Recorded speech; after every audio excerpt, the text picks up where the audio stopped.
Okay, here's another example for week 6 and another example from Dr. Bob's notes.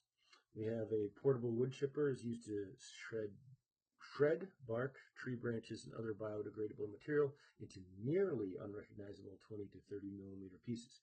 That is a completely unnecessary piece of information, and we've just jumped to the next train. No, right here. Don't need to know that. The chipper and the trailer it sits on have a total mass of 200 kilograms. The tires and leaf springs have a combined elastic coefficient of 460 newtons per millimeter. Nobody wants millimeters. And there are no shock absorbers. That sucks. If the motor runs at 1200 RPM and exerts a vertical force of 3 sine omega ft in kilonewtons, determine the amplitude of the vertical motion of the chipper. And we're told that the answer is 1.1 millimeters. So let's look forward to that. So let's just summarize the things that we know. The whole unit is 200 kilograms. The spring of the suspension has a total of 460 newtons per millimeter, but we can quickly find that that's 460,000 newtons per meter. Why wouldn't it be? We have a forcing frequency of 1200 RPM, and we can totally turn that into radians per second. The force onto this thing looks like 3 times the sine of omega f, and we could just turn this FF into omega f if we wanted to at this time. And we know that this is in kilonewtons. All right, and we're supposed to find xm, the magnitude of the displacement. So we'll start out as we often will do, and because we can find the natural frequency of the setup, we will find the natural frequency of the setup. So we have a 460,000, and the mass is 200. So we end up finding it's 47.96 radians per second. We could take the unit conversion here and find omega f by taking 1200, multiplying it by 2 pi, that's radians per cycle, and then dividing it by 60, that's seconds per minute. So what we end up having is 125.7 radians per second. From that, we're able to find what our ratio is going to be.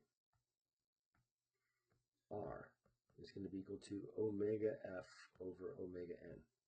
And we get kind of an idea of which way we're going to go here. Are we going to be on to the right or to the left of the resonance frequency? And this turns out to be on the right-hand side. And I can look this up if I can get my calculator into the light. 47.96. All right, so we're 2.62. 2.621. You know, if we go back from this, that's where we have 2.6. We're pretty high up there. We're like right in here, right? 2.62. We can expect something here, and as a response of only being like about 0.2 of our magnification factor, or the opposite of magnification, demagnification. I don't know what you want to call it. But so anyway, what we could say is, let's use our formula here. We have this guy.